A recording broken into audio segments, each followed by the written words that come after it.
hanya dengan Rp15.000 per bulan, Anda telah turut berpartisipasi dalam menyebarkan dakwah bersama Tarbiyah Sunnah. Barakallahu fikum.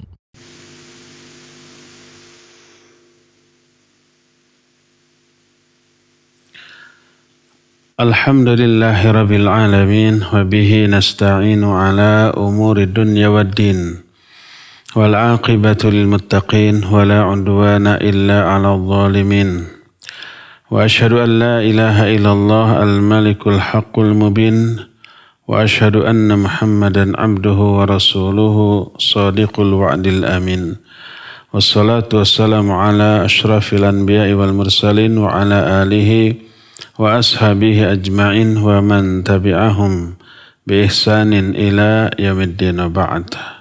Alhamdulillah kembali kita berjumpa untuk melanjutkan kajian tentang wanita muslimah. Sudah kita terangkan beberapa bentuk penyimpangan wanita muslimah dan beberapa penyebab terjerumusnya wanita muslimah ke dalam penyimpangan-penyimpangan tersebut. Sudah kita terangkan apa yang harus dilakukan adalah bertaubat dari hal tersebut.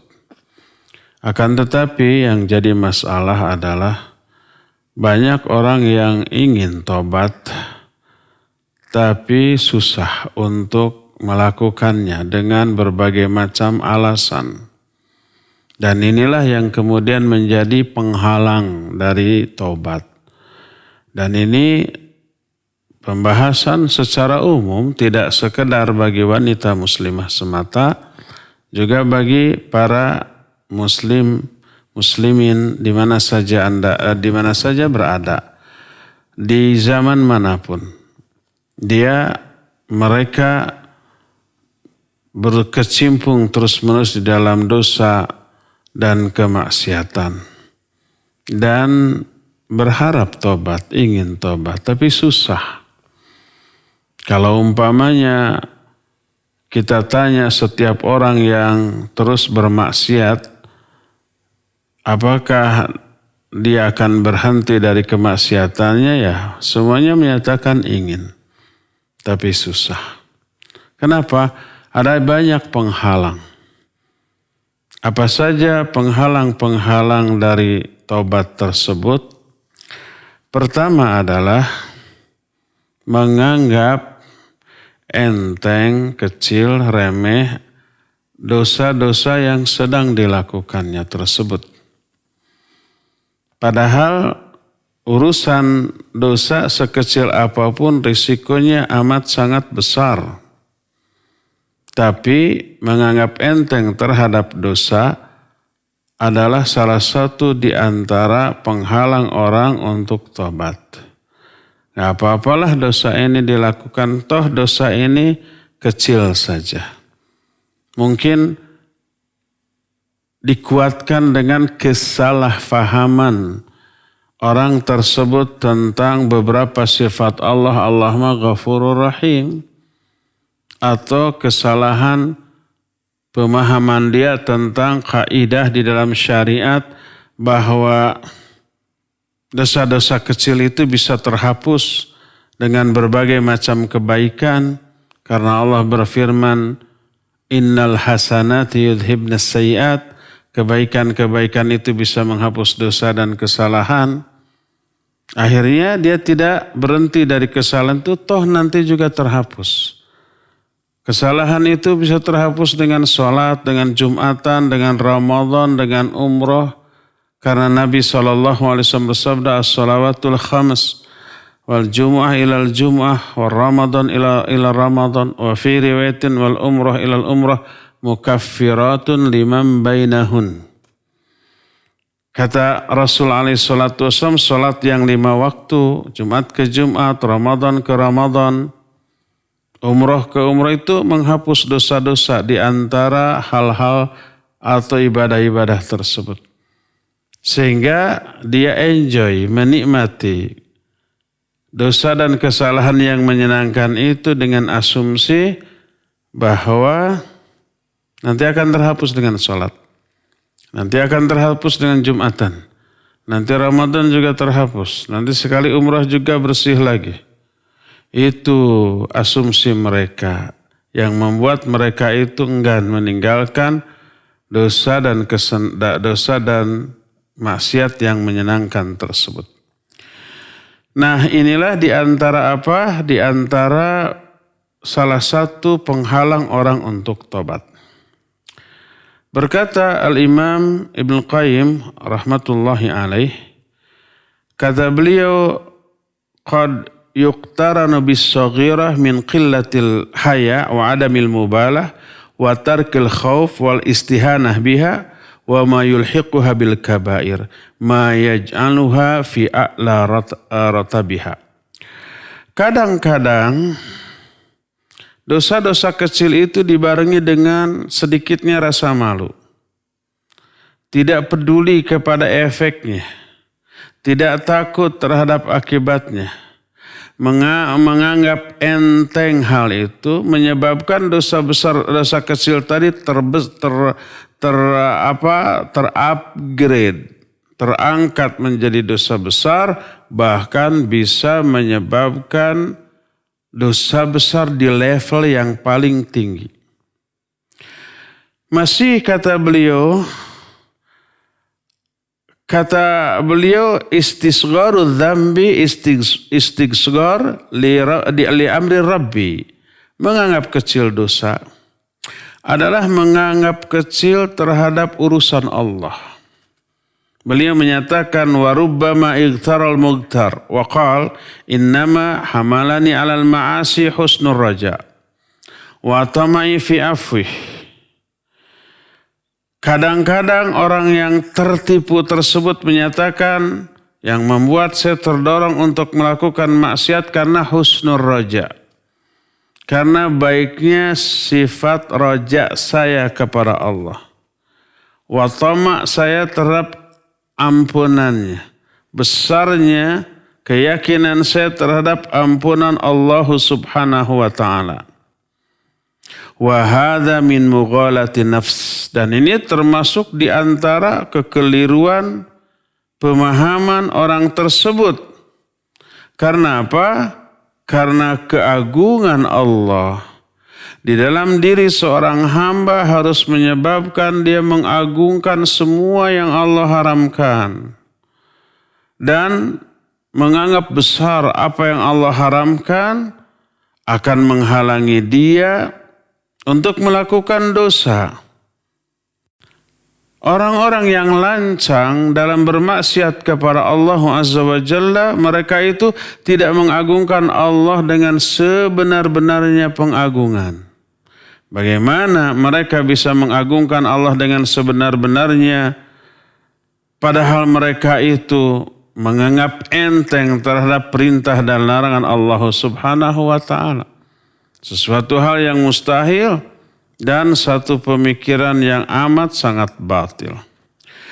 Oleh karena itu, jangan anggap enteng dosa, jangan anggap kecil dosa, tapi perhatikan kepada siapa kamu melakukan dosa tersebut. Kepada Allah yang menciptakan kita, raja di raja, yang setiap detik tidak pernah berhenti memberikan kenikmatannya kepada kita. Dia tidak pernah berhenti memberikan kenikmatan, anugerah, karunia kepada kita, tapi kita nyaris tak pernah berhenti bermaksiat kepadanya. Maka apabila seseorang di dalam dirinya terkandung pengagungan kepada Allah Azza wa Jalla, maka pasti akan menganggap besar setiap kesalahan kepada Allah, sekecil apapun kesalahan itu. Lalu takut dengan ketakutan yang amat sangat besar. Sebagaimana sabda Rasul sallallahu alaihi wasallam dalam hadis sahih riwayat Imam Al-Bukhari. Beliau bersabda, innal mu'mina yara dhunubahu ka'annahu qa'idun tahta jabalin yakhafu an yaqa alaih. Wa innal fajira awil munafiq yara dhunubahu kadzubab marra ala anfi faqala biha hakadha. Kata Nabi SAW, sungguh seorang mukmin, dia akan melihat dosa-dosanya seolah-olah dia ini duduk di bawah sebuah gunung besar. Dia khawatir gunung itu menimpa dirinya. Deg-degan gitu ya. Jangankan gunung itu tepat berdiri di atas kepalanya. Ini gunungnya itu gunung di daerah Timur Tengah yang bukan isinya bukan tanah, bukan pasir, bukan pepohonan, tapi semuanya batu cadas yang sangat keras. Menimpa dirinya pasti remuk. Jangankan itu di kita, di daerah yang tropis, banyak pohon, banyak bukit-bukit kecil, ada penduduk umpamanya yang tinggal di lereng bukit itu, di bawah bukit itu. Musim hujan terus-menerus, banyak terjadi longsor. Maka pasti mereka khawatir jangan-jangan bukit di atas kita ini longsor. Lalu terkubur dalam keadaan mereka sedang tertidur atau sedang berleha-leha dan mati seketika itu juga. Khawatir kalau hujan besar dengan arus air dengan debit air yang sangat banyak, curahan airnya, angin bertiup kencang, deg-degan. Jangan-jangan ini akan longsor. Jangan-jangan kita akan terkubur. Kan gitu tuh. Akhirnya apa yang terjadi? Nggak berani tinggal di sana, ngungsi dalam keadaan hujan malam-malam ke tempat yang aman untuk menyelamatkan diri. Nah ini lebih lagi orang mukmin melihat dosanya, sekecil apapun dosa itu, takutnya setengah mati. Sama dengan takutnya apabila di atas dia ada gunung besar, khawatir gunung itu kemudian runtuh dan menimpa dirinya. Ini seorang mukmin. Akhirnya apa yang terjadi? Dia ngungsi, pergi dari sana untuk menyelamatkan diri. Sekalipun dia harus berkorban, meninggalkan rumahnya, meninggalkan harta kekayaannya, dan entah dia dapat rumah baru atau tidak, yang penting selamat dulu dari gunung itu. Itu seorang mukmin melihat dosa-dosanya seperti tadi. Adapun orang munafik atau orang fajir, orang durhaka, dia akan melihat dosa-dosanya ini tak ubahnya seperti seekor lalat yang berlalu di hadapan hidungnya, lalu dia tepis begitu saja. Dianggap hanya seekor lalat, sekali ditepis sudah pergi, nggak akan ada lagi gangguan apa-apa, nggak ada bahaya apa-apa. Ini perbedaan sikap seorang mukmin dengan seorang yang fasik atau munafik terhadap dosa-dosanya. Orang mukmin takut sehingga tak berani untuk mengulang kembali. Orang durhaka atau orang munafik tidak ada takutnya, makanya tidak tobat dan terus-menerus dalam dosa dan kesalahannya. Padahal sekecil apapun itu dosa ada balasannya. Allah berfirman dalam Al-Quran, dalam surah Al-Zalzalah ayat yang ke-9, wa may ya'mal mithqala dzarratin syarran yarah. Siapa orang yang melakukan amal keburukan sekecil debu, saking kecilnya nggak kelihatan tuh sama mata kita, maka dia akan melihat akibatnya. Ya, jadi itulah peringatan dari syariat dan pembuat syariat sekaligus pembuat dan pengatur alam semesta raya ini. Jangan menganggap kecil dosa. Karena apa? Karena menganggap kecil dosa menyebabkan dia terhalang dari taubat. Yang menjadi musibah bagi manusia adalah kebanyakan manusia menganggap enteng dalam perkara-perkara yang mestinya harus dijauhi dan dihindari. Dan yang lebih parah lagi, menganggap wajar bahkan menganggap benar terhadap perbuatannya. Datang setan membisikkan, memberi argumentasi yang melegitimasi atau yang membenarkan kesalahan yang baru saja dilakukannya. Mereka memakai ayat, memakai hadis, memakai kaidah yang ditetapkan oleh para ulama yang dasarkan kepada nas ayat dan hadis untuk membela dirinya. Seperti perkataan ketika ditegur, kenapa kamu berbuat demikian, dia menyatakan al-maslahatus syar'iyyah taqtadi kadza. Kemaslahatan syariah mengharuskan saya berbuat begini. Atau dengan mengatakan tufiduna bihadzal amr fihi haraj wallahu yaqul wa ma ja'ala 'alaikum fid dini min haraj. Karena apa? Kata mereka ketika ditegur melakukan kesalahan, karena susah berat meninggalkan perkara ini, padahal Allah tidak ingin memberatkan manusia. Allah berfirman, wa ma ja'ala 'alaikum fid dini min haraj.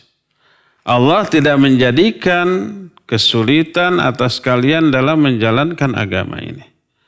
Bagi saya sulit menjalankan agama ini. Seperti para wanita harus menutup aurat, seperti para wanita harus menjaga jarak ketika bergaul dengan lawan jenisnya. Bagi mereka itu sesuatu yang sangat berat dan sulit, dan agama tidak boleh menyulitkan dalam pelaksanaannya. Ayatnya benar, kaidahnya benar, penerapan yang salah dan keliru. Kalimatul haqq wa urida bihil batil. Kalimat yang benar tapi dimaksudkan untuk melegitimasi kebatilan. Kemudian mereka itu mengambil ayat-ayat sekehendak mereka, hadis-hadis dan kaidah-kaidah sekehendak mereka, lalu diterapkan sekehendak mereka sehingga terlegalisirlah kebatilan, dosa, kemaksiatan sehingga menjadi dianggap benar.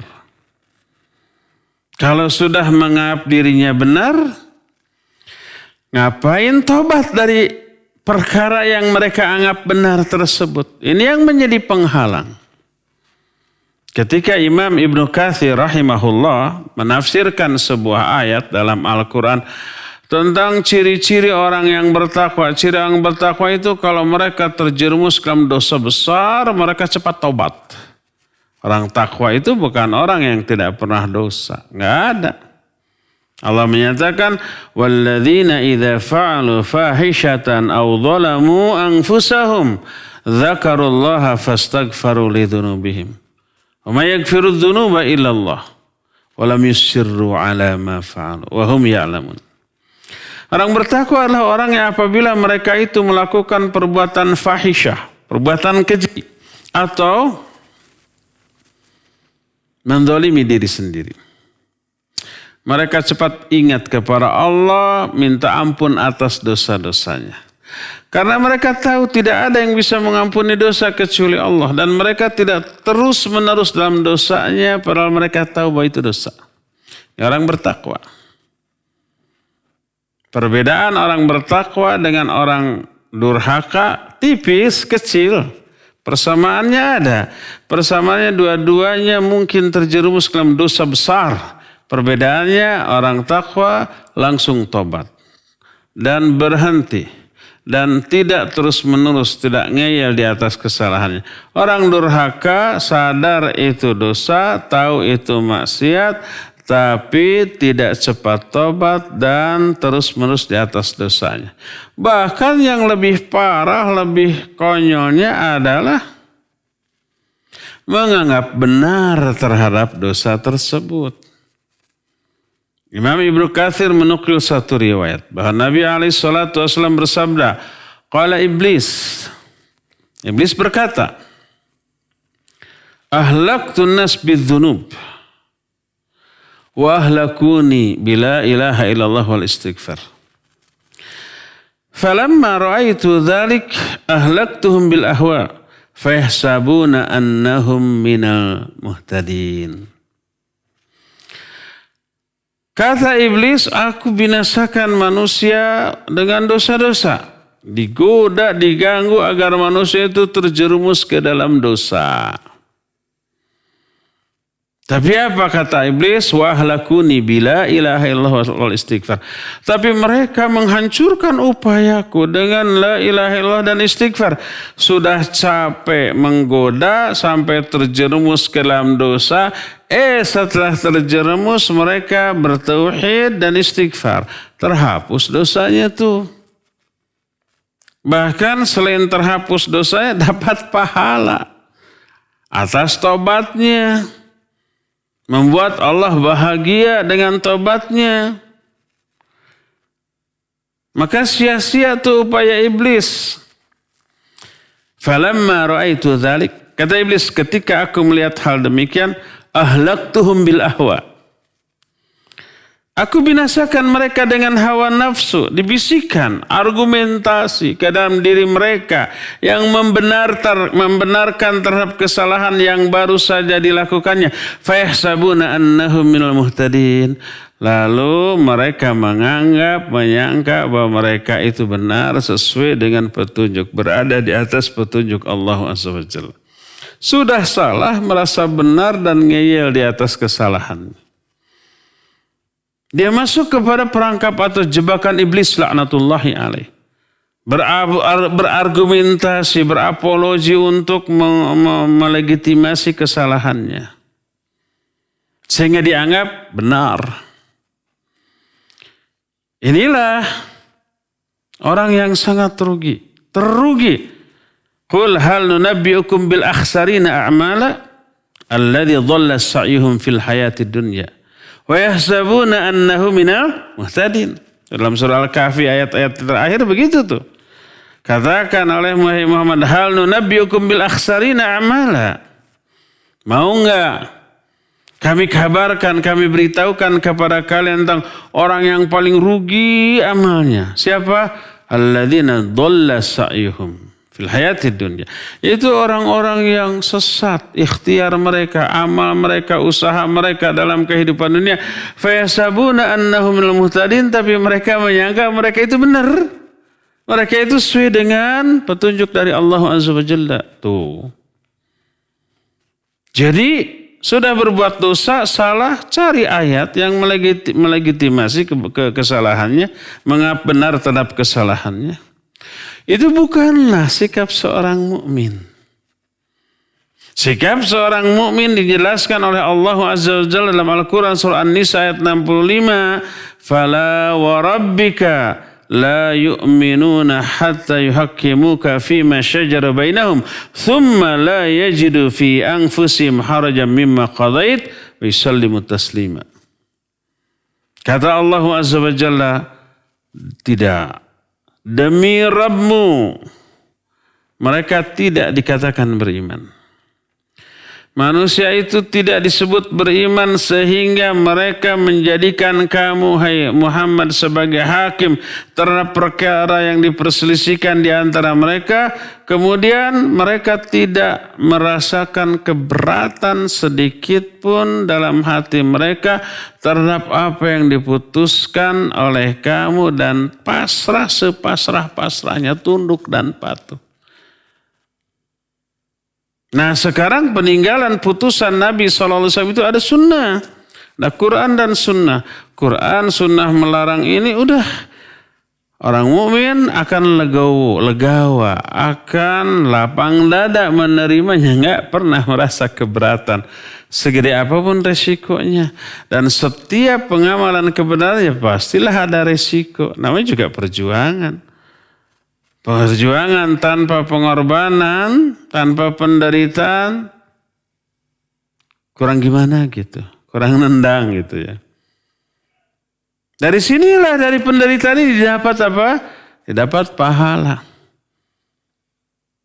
Didapat karunia, pengguguran dosa, rahmat, ridha, anugerah dari Allah Azza wa Jalla, al-ajru ala qadril masyaqqah. Pahala itu berbanding lurus dengan kadar penderitaan yang dialami.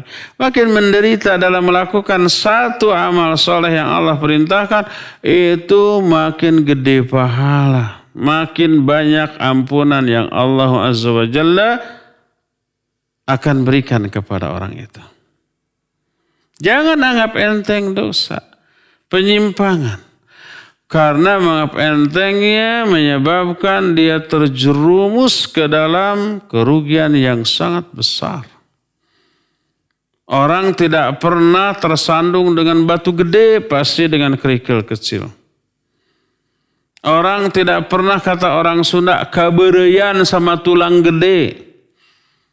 Saya nggak tahu bahasa Indonesia kabereyan. Kabereyan itu kalau kita makan ikan yang ada duri kecil, kemudian durinya itu nyangkol di tenggorokan.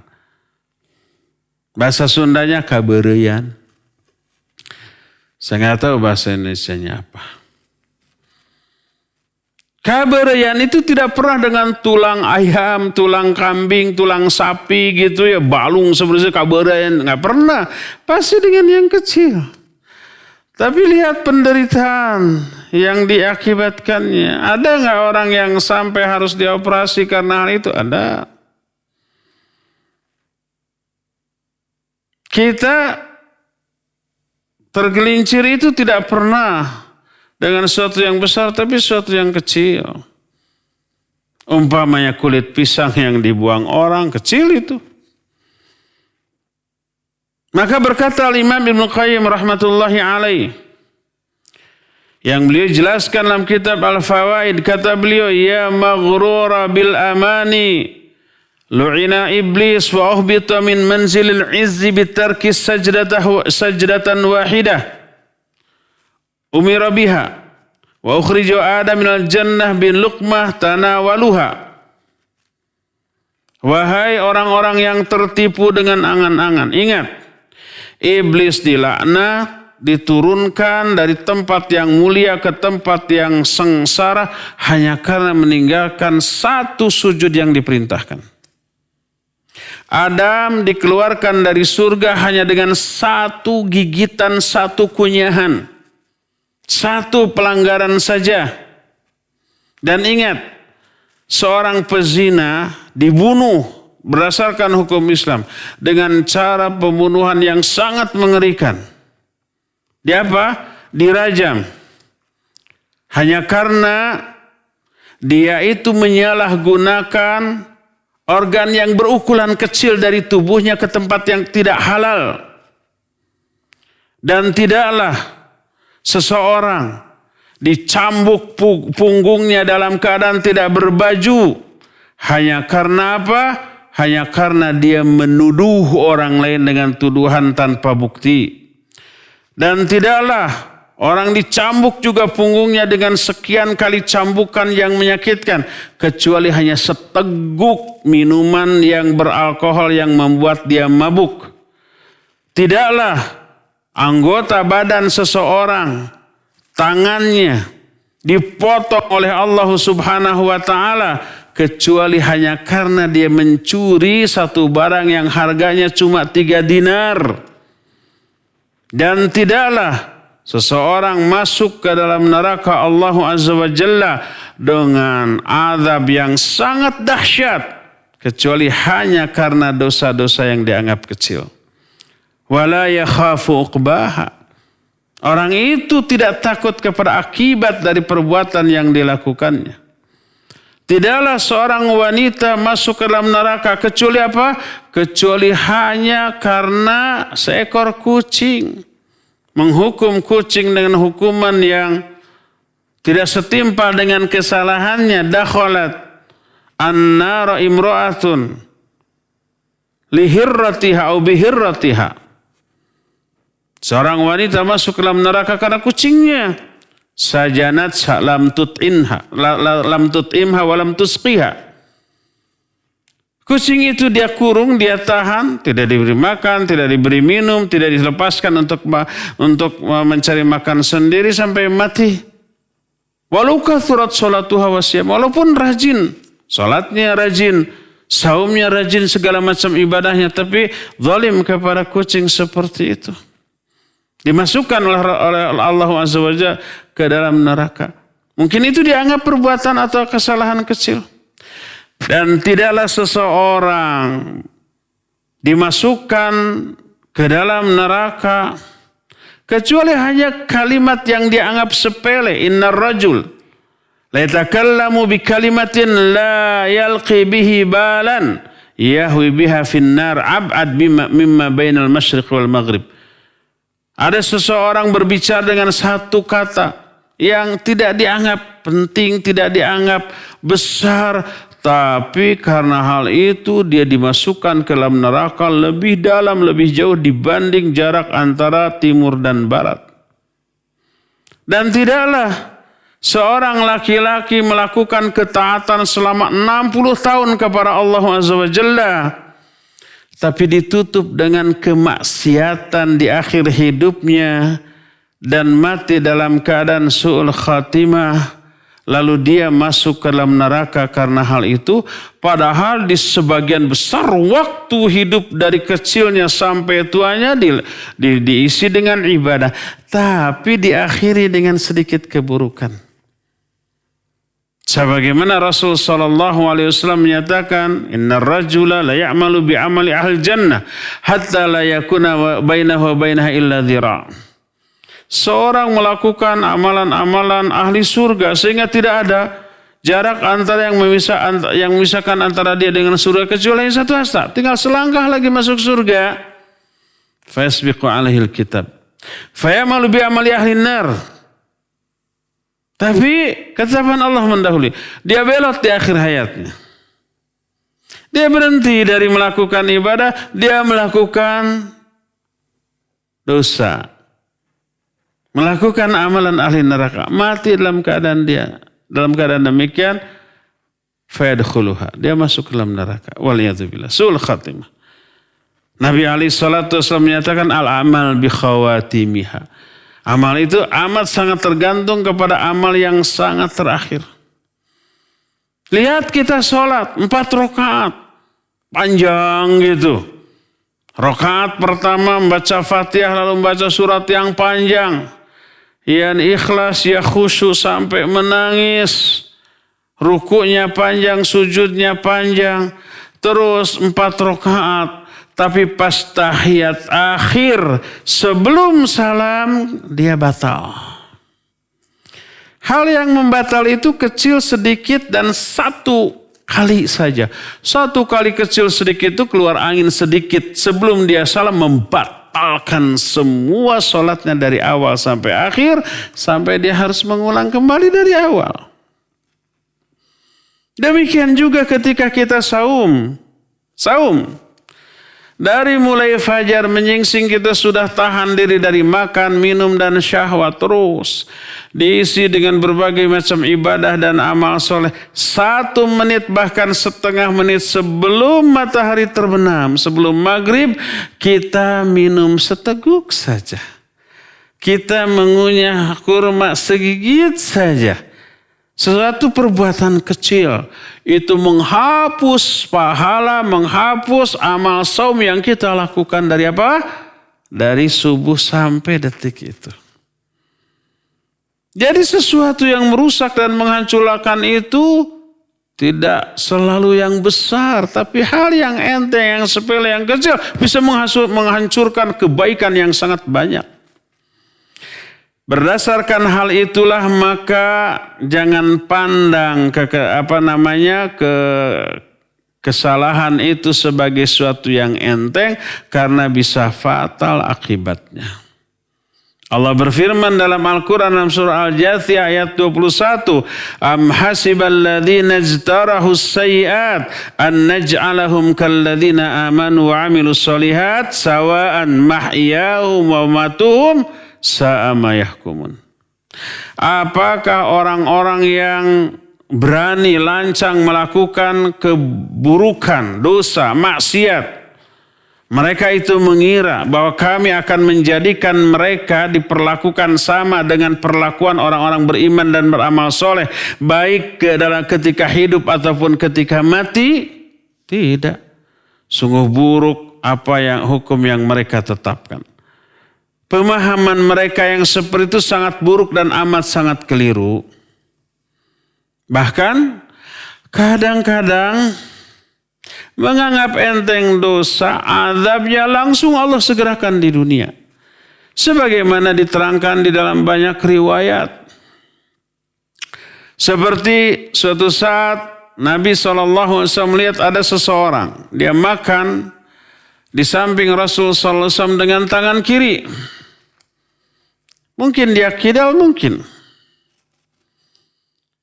Oleh Nabi SAW dilihat, kemudian ditegur, diingatkan agar makan dengan tangan kanan. Kata beliau, kul biyaminik. Makanlah kamu dengan tanganmu, dengan tangan kananmu. Apa dia jawab, la astati'. Saya tidak bisa, saya tidak mampu. Mungkin kidal dia, mungkin. Tapi untuk yang lain-lain ngambil ini, ngambil itu kan bisa. Kita aja yang tidak kidal, kita tidak selalu menggunakan tangan kanan. Bisa nggak kita makan minum dengan tangan kiri? Bisa. Bisa mengamal segala sesuatu dengan tangan kiri? Bisa. Tapi kita tidak lakukan. Ini orang kidal makan dengan tangan kiri, kata Nabi SAW, pakai tangan kanan. Saya nggak bisa. Kita aja yang biasa pakai tangan kanan makan minum, bisa makan minum pakai tangan kiri. Dia menyatakan nggak bisa pakai tangan kanan. Apa kata Nabi SAW? La stata'ta. Kamu tidak akan pernah bisa. Karena memang tidak ada itikat. Apa yang terjadi? Fama rafa'aha ila fihi. Akibatnya dia tidak mampu lagi mengangkat makanan itu sampai ke mulutnya. Hadis ini sahih diriwayatkan oleh Imam Muslim.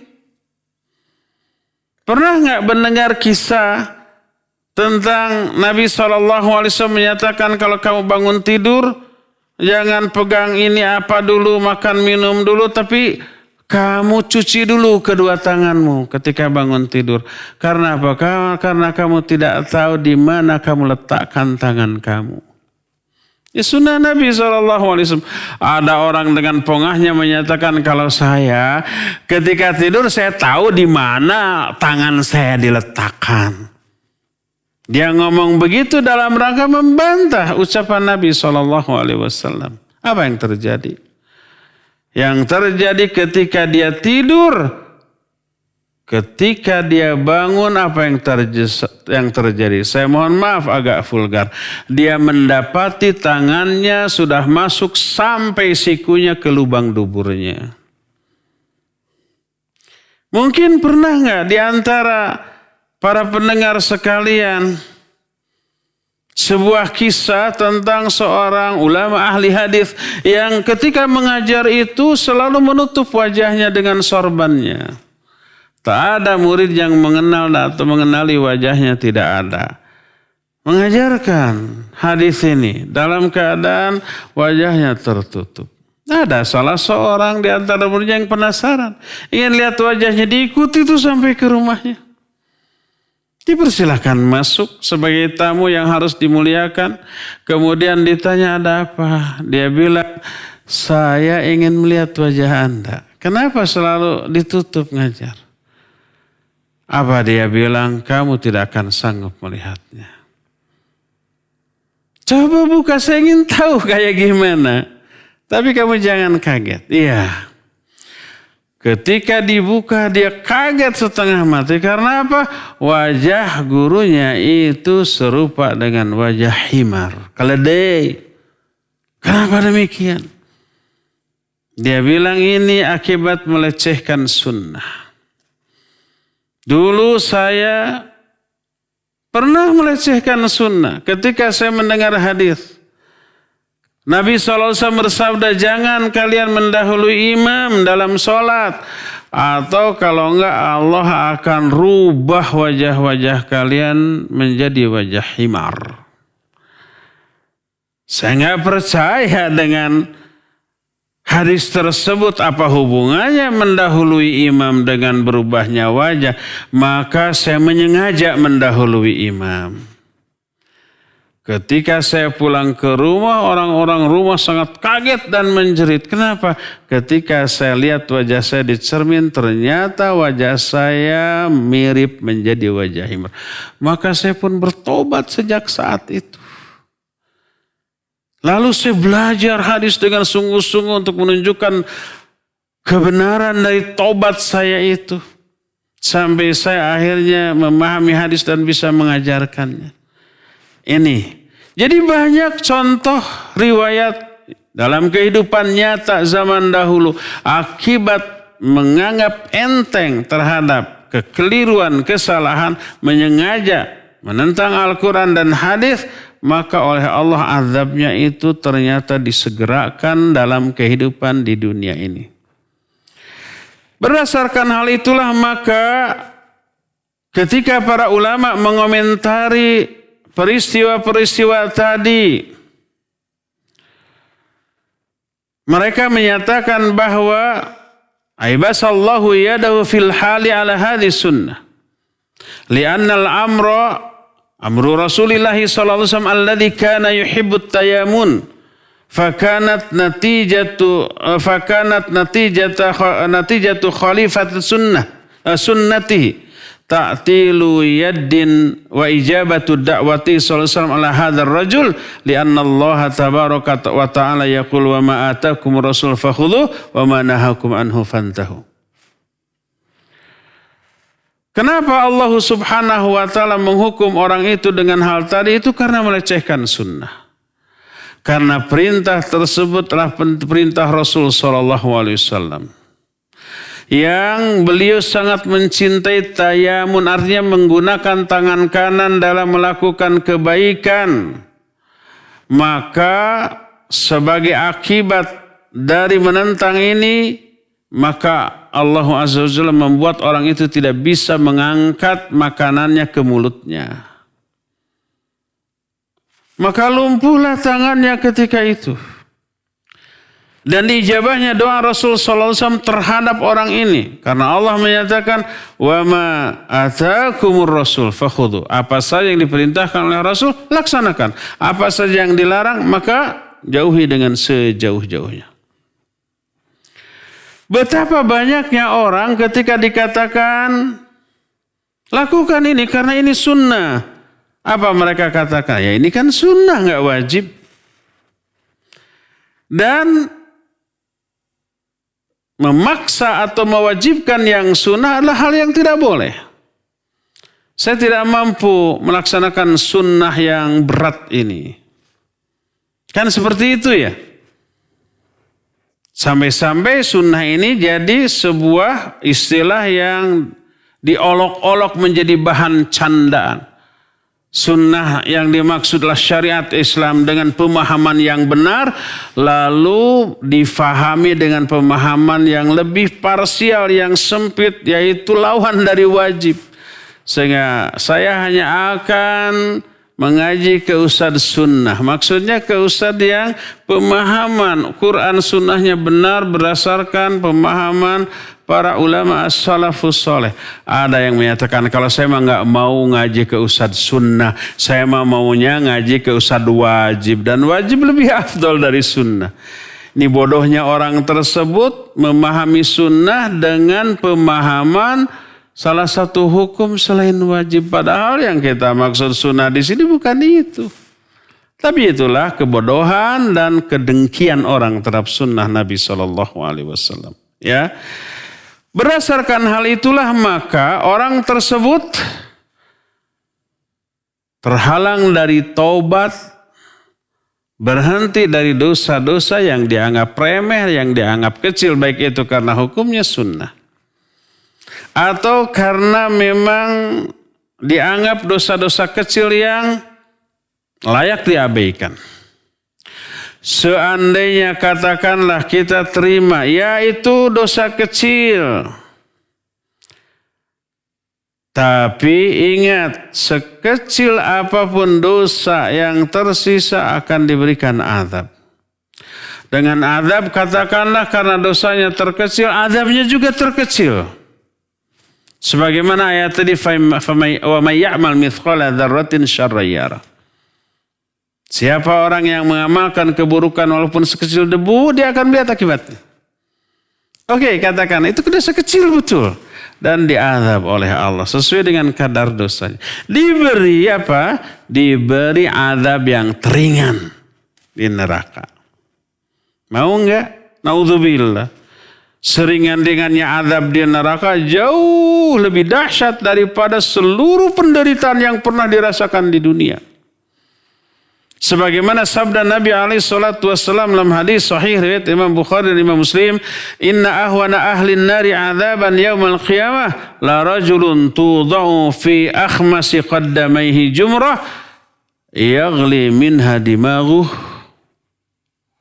Sesungguhnya azab yang paling enteng, paling kecil, paling ringan bagi ahli neraka pada hari kiamat adalah seseorang yang diletakkan di bawah kedua telapak kakinya bara api. Katakanlah senal dari bara api. Bukan apinya lah, jumrah. Jamrah bukan jumrah. Jamrah itu bara api. Bara api itu kayak orang bakar sate gitu kan, bukan dengan apinya tapi dengan baranya. Arang yang menyala. Tapi dari api neraka. Diletakkan bara api di telapak kakinya, apa yang terjadi? Otaknya mendidih saat itu juga. Karena otak itu bagian yang paling jauh dari bara api. Bara api kan di telapak kaki. Paling jauh dari otak. Mendidih. Bagaimana kakinya? Bagaimana bagian tubuh yang lainnya? Sanggupkah kita menerimanya hanya karena itu azab yang terkecil? Bagi dosa yang terkecil, yang menjadi saldo yang harus dihisab, dibalas di akhirat nanti. Maka hindari sekecil apapun dosa, jangan anggap enteng. Bertobat dari dosa terkecil sekalipun, apalagi yang jauh lebih besar daripada itu. Inilah penghalang tobat yang pertama itu menganggap kecil terhadap dosa-dosa dan kesalahan. Itu yang menyebabkan orang ngeyel di atas kesalahannya, tidak berubah, tidak tobat, tidak berhenti. Maka jangan anggap enteng dosa. Tapi sekecil apapun dosa, azabnya jauh lebih dahsyat dari seluruh penderitaan yang pernah dirasakan oleh manusia di dunia, dan untuk jangka waktu yang tidak kita ketahui sampai kapan. Inilah poin yang pertama dari penghalang pintu tobat, yaitu menganggap enteng dan kecil dosa-dosa. Insya Allah nanti kita akan bahas penghalang pintu tobat yang kedua di kesempatan kajian yang berikutnya. Untuk sekarang cukup sampai di sini, dan kita masih punya sisa waktu yang ada untuk bertanya jawab kepada Al-Akhal Fadil Abdul Ghaffar di studio Cilengsi. Dipersilakan untuk memandu tanya jawab dengan pendengar dan pemirsa. Wassallallahu ala nabiyina Muhammadin wa ala alihi wasallam. Silakan. Baik Ustaz, kami ucapkan pula jazakumullahu khair wa barakallahu fikum atas materi yang bermanfaat yang telah disampaikan di kesempatan sore hari ini. Maka pendengar maupun pemirsa dimanapun Anda berada, kita masuk ke sesi tanya jawab. Bagi Anda yang ingin terhubung secara langsung di 0218236543 dan pertanyaan pesan singkat dapat melalui nomor 0819896543. Baiklah, untuk di kesempatan pertama kami coba angkat di layanan line telepon yang telah masuk. Naam, silakan. Halo. Ya, Assalamualaikum. Warahmatullahi wabarakatuh. Waalaikumsalam warahmatullahi wabarakatuh. Dengan siapa, dari mana? Dengan Ibu Sanina di Cibinong. Baik, langsung ke inti pertanyaannya Ibu di Cibinong. Ini tadi kan Ustaz menjelaskan tentang penghalang orang bertobat. Sekarang sebaliknya, kalau saya ingin mengajak orang untuk bertobat, tapi orang itu nggak suka gitu dengan saya, membenci saya. Sekarang saya lagi saling sama dia karena urusan duit, urusan fulus, permintaannya tidak saya penuhi. Nah, yang jadi masalah, apakah saya pantas mengajak dia kebenaran karena nyali saya sudah ciut. Nasihatnya jazakumullahu khairan. Assalamualaikum warahmatullahi wabarakatuh. Waalaikumsalam warahmatullahi wabarakatuh. Waalaikumsalam warahmatullahi wabarakatuh. Ya, baik. Barakallahu fiik Ibu di Cibinong tadi ya. Ada orang yang membenci kita, lalu kita ingin mengajak dia tobat dari kesalahannya.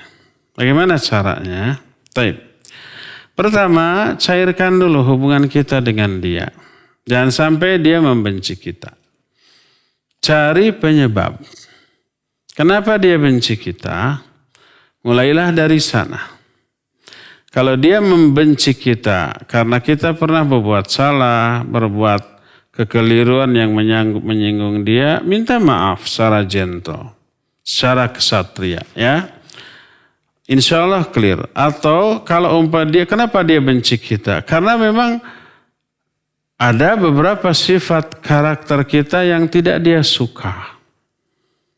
Maka mulailah dari sana, berubahlah. Apa sih yang tidak dia suka dari kita? Kita nguping. Boleh tanya langsung, kenapa Anda benci saya? Atau tanya ke orang lain agar orang lain mengorek keterangan. Mungkin tidak kita sadari ada beberapa perilaku yang kita lakukan yang membuat dia benci kita.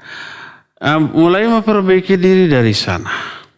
Ya, mulai memperbaiki diri dari kesalahan kita kepada dia. Setelah suasananya cair, maka kita akan lebih bisa berkomunikasi dengan dia. Seandainya tidak ada kesalahan, tidak ada kekeliruan, dia benci kita itu hanya karena dia ahli maksiat, kita umpamanya berpegang teguh kepada Al-Quran dan As-Sunnah. Kita dibenci karena penampilan kita yang nyunnah. Kita tidak disukai karena kita berpegang teguh kepada ajaran Islam. Dan biasanya orang seperti itu langsung dibenci. Tidak disukai oleh ahli maksiat, ahli bid'ah, atau orang-orang yang jauh dari agama ini. Dibenci saja, otomatis itu mah ya. Jangankan kita tuh, yang banyak kekeliruan, kesalahan. Nabi kita Muhammad SAW kurang apa dari segala segi? Ada nggak yang benci beliau? Banyak. Yang memusuhi, banyak. Yang mau membunuhnya juga banyak. Yang benci beliau sampai sekarang juga walaupun tidak sezaman, tidak satu lokasi, yang benci, yang mencaci masih banyak. Kurang apa beliau? Tidak ada kekurangannya. Kita banyak kekurangan, ya. Mengamalkan Al-Quran dan As-Sunnah otomatis secara fitrah mereka itu membenci orang-orang yang berpegang teguh kepada Quran Sunnah. Nah, bagaimana kiat kita? Coba diminimalisir dengan kemuliaan akhlak, dengan muamalah yang baik, dengan mendakwahi mereka secara sosial. Kita nggak bisa mendakwahi orang yang benci kepada Al-Quran Sunnah dengan menyampaikan Quran Sunnah, enggak. Tapi kita bisa dengan melalui jalan lain secara sosial. Coba umpamanya kita dermawan, kita menolong. Ada tetangga kita yang kita tahu dia benci kepada kita, sakit. Kita yang pertama kali melayat. Kita layat, bawa makanan seadanya, dihibur. Bukan dihibur dengan melawak, tapi diberikan nasihat yang menenteramkan. Apa yang bisa saya bantu? Kita ke dokter yuk, saya antar. Mobil saya ada kok, gitu. Aduh, saya gak punya uang. Tenang, saya bayarin. Coba, dengan kemuliaan akhlak seperti itu, maka tadi yang tadinya benci bisa berubah menjadi suka. Idfa billati hiya ahsan fa idal ladzi bainaka wa bainahu adawah ka'annahu waliyyun halim. Kata Allah Azza wa Jalla, balaslah keburukan itu dengan kebaikan.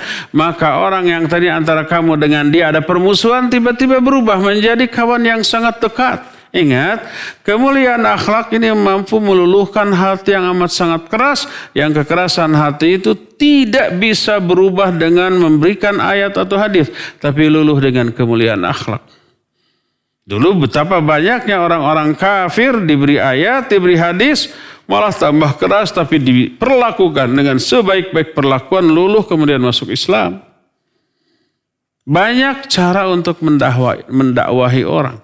Tidak hanya dengan ilmu, Tidak hanya dengan menyampaikan Quran Sunnah, tidak hanya dengan ceramah, dakwah bisa juga secara sosial. Seluruh akhlak kita, jiwa sosial kita, perhatian kita, keramah tamahan kita, kelemah lembutan kita kepada orang, itu punya nilai dakwah yang mampu meluluhkan hati orang yang tadinya sangat keras kepada dakwah kita. Ya, demikian Bu Ibu di Cibeneng tadi. Wallahu a'lam bishawab. Silakan lagi Abdul Ghaffar. Khairan atas jawabannya telah disampaikan, semoga bermanfaat untuk para pendengar maupun pemirsa pula yang lainnya. Dan pertanyaan pesan singkat yang kami hadirkan di kesempatan ini beberapa di antaranya. 6. Ingin bertanya Ustadz, Assalamualaikum, hamba Allah ingin bertanya, jika perempuan sudah berpakaian syar'i, apakah berarti bebas dan sering keluar rumah untuk sekedar ngobrol-ngobrol dengan tetangga yang bapak-bapak ataupun ibu-ibu agar dianggap pintar bergaul? Mohon nasihatnya Ustaz. Jazakumullahu khairan. Baik. Wa jazakillahu khairan. Sekarang kalau seorang akhwat sudah menutup seluruh aurat, dia tidak sekedar pakai jilbab tapi juga pakai niqab, pakai cadar, sehingga hanya kelihatan kedua mata atau bahkan kedua mata juga tertutup dengan kain yang carang gitu sehingga dia bisa melihat. Apakah kalau seluruhnya tertutup, dia bebas keluar, ngobrol, nongkrong-nongkrong dengan tetangga baik laki ataupun perempuan? Taib, barakallahu fiik ya. Ya, tentu saja pertama, apa yang dilakukan oleh akhwat tersebut berupa menutup aurat itu sudah bagus, itunya pertahankan. Kedua, apakah dia punya kewajiban dakwah kepada tetangga? Ya ada, tapi tidak dengan cara seperti itu. Ketika ada waktu luang dia keluar. Ada tetangganya nongkrong, dia umpamanya masuk ke sana terus ikut ngobrol. Apalagi ada lelaki. Kalau ada lelaki, ada wanita di sana, namanya ikhtilat. Dan ikhtilat salah satu bentuk penyimpangan. Salah satu bentuk yang dilarang oleh Allah Azza wa Jalla secara tersirat di dalam Al-Quran. Ya, apalagi dalam hadis-hadis yang sahih. Maka tidak boleh ikhtilat seperti itu. Walaupun dalam rangka untuk mendakwahi bapak-bapak tersebut. Biarlah bapak-bapak didakwahi oleh bapak-bapak lagi, ikhwan.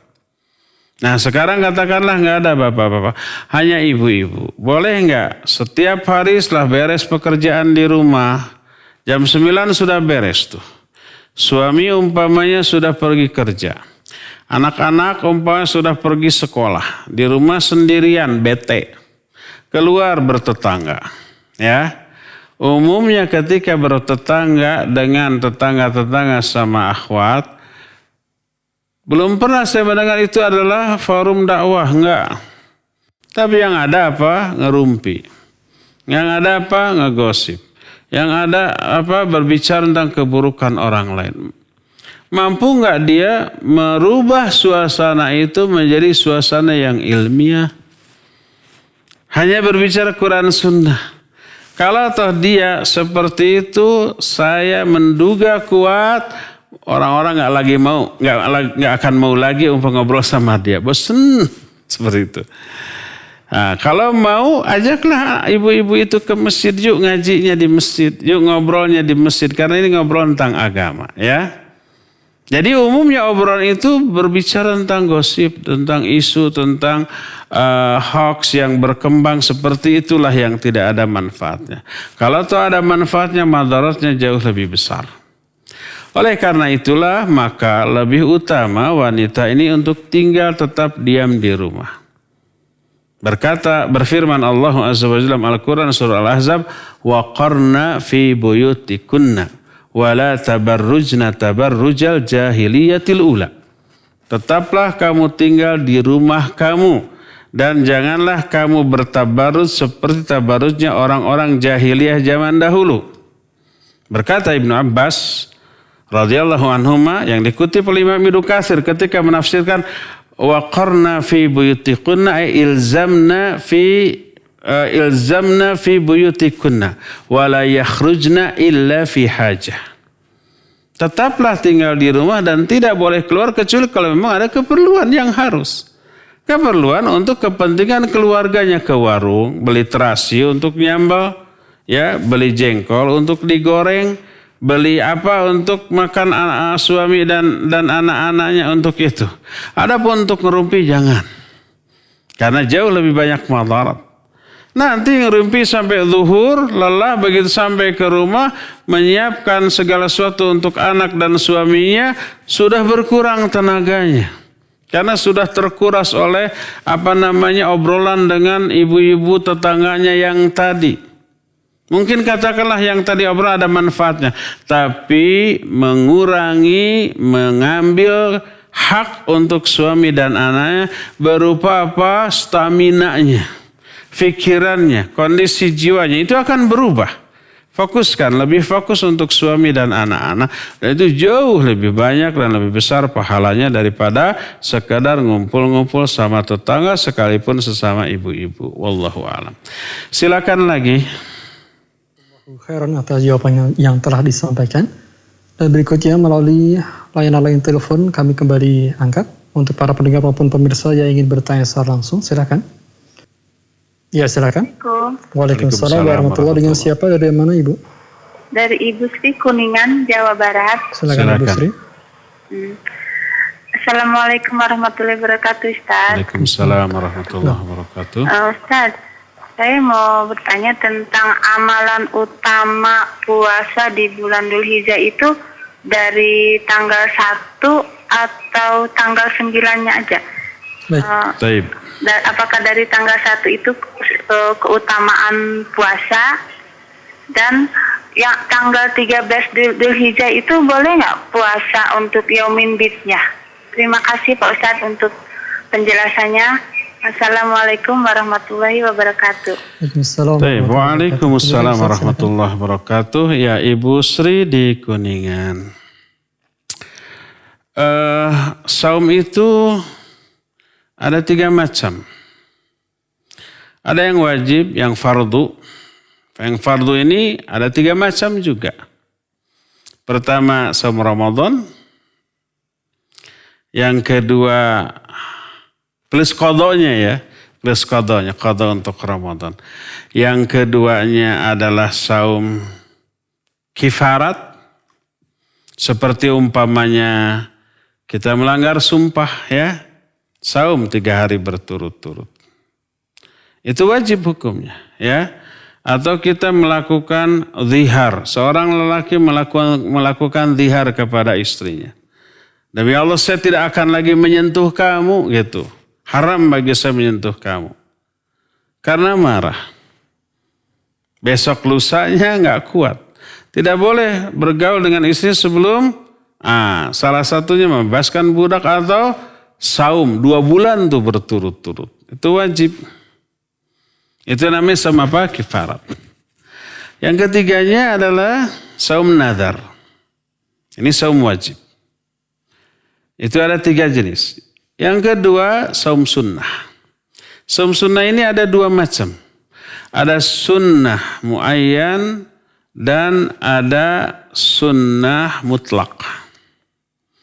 Sunnah muayyanah adalah saum sunnah yang ditentukan oleh syariat. Seperti saum Arafah. Seperti saum Muharram. Ya, itu adalah saum-saum yang muayyanah, saum sunnah. Seperti saum Senin Kamis. Seperti saum Ayyamul Bid. Seperti saum Daud. Itu adalah saum sunnah yang muayyanah. Muayyanahnya ditentukan oleh syariat dari sonohnya. Ada nas hadis yang jelas tentang masalah itu. Kedua, sunnah mutlak.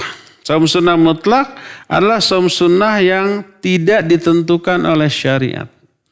Kapan saja, hari apa saja boleh selama bukan hari yang dilarang saum. Suatu saat Nabi SAW pulang ke salah satu istrinya lalu berkata, ada nggak makanan?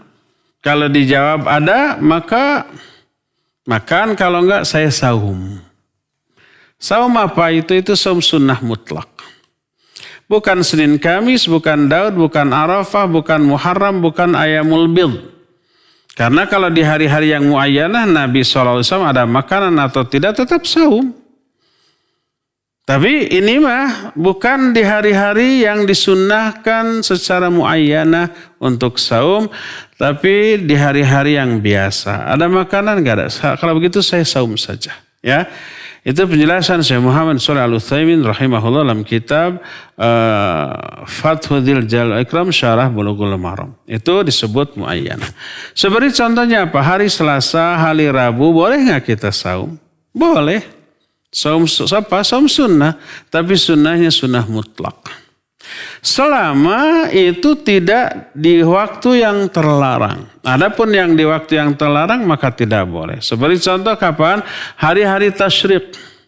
Hari tasyrik adalah hari-hari makan dan minum. Hari tasyrik itu hari yang ke-13, 14, 15 setiap bulan. Termasuk Dzulhijjah.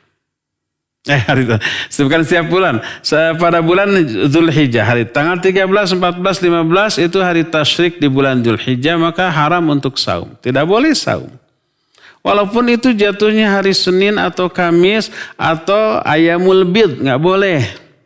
Haram saat itu saum. Ya. Kedua, yang terlarang untuk dilakukan saum sekalipun saum sunnah mutlak adalah hari Jumat secara infirad. Secara infirad itu menyendiri hanya hari Jumat. Tidak diawali oleh Kamisnya, tidak dibarengi oleh Sabtunya. Hanya Jumat sendiri maka tidak boleh.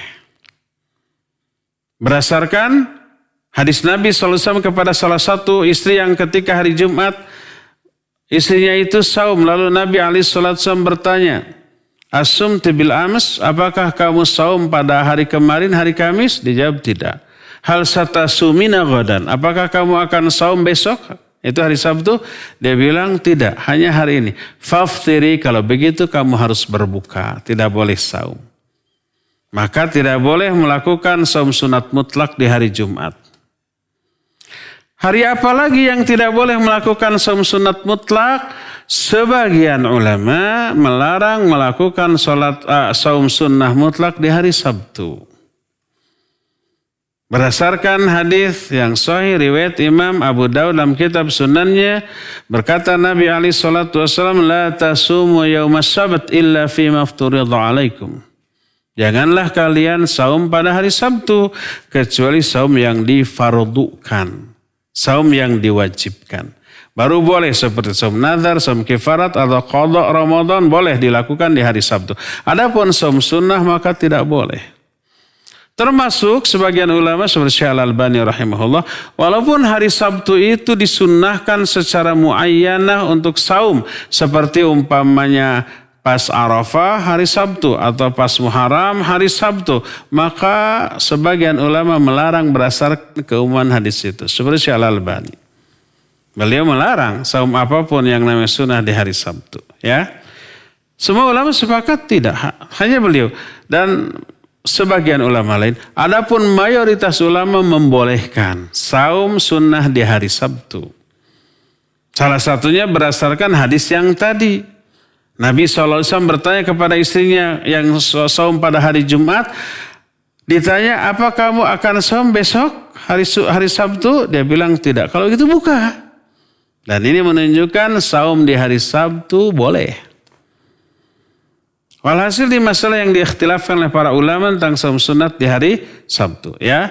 Nah, berdasarkan hal itu boleh kita melakukan saum sunnah mutlak. Dan itu hukumnya sunnah. Oleh karena itu pas di bulan Dzulhijjah tanggal 1 sampai tanggal 10. Yang oleh Nabi SAW disebutkan bahwa hari-hari tersebutlah hari yang paling dicintai oleh Allah untuk beramal soleh. Tidak ada yang menyamai sekalipun dengan jihad fi sabilillah. Ya. Kecuali orang yang keluar untuk jihad dengan harta dan jiwanya dan tidak pulang kembali. Itu mah lebih utama. Tapi bagi yang jihad terus selamat pulang ke rumah, lebih utama beramal soleh di hari 10 hari di bulan Dzulhijjah. Ya, 10 hari pertama bulan Dzulhijjah. Termasuk di antara amal soleh tersebutlah saum. Saum apa? Saum sunnah. Kalau pas ada pasti ada hari Senin Kamis ya di 10 hari itu. Pasti ada tuh. Nah, itu dilipat gandakan pahalanya. Hari Selasanya, hari Rabunya, hari Ahadnya, dan hari Jumatnya kalau disambung dengan hari Sabtu atau hari Kamisnya, ya disunnahkan saum. Saum apa? Saum sunnah mutlak. Yang dicontohkan oleh Nabi SAW dalam hadis tadi, ada makanan enggak? Enggak ada. Kalau gitu saya saum saja. Itu disebut dengan saum sunnah mutlak, dibolehkan. Oleh karena itu dibolehkan melakukan saum sunnah dari tanggal 1 Dzulhijjah, ya, dengan niat saum sunnah mutlak. Selama bukan di hari yang terlarang seperti yang tadi diterangkan, ya, boleh. Dan ketika menginjak hari Senin atau hari Kamis, meniatkan saum Senin Kamis.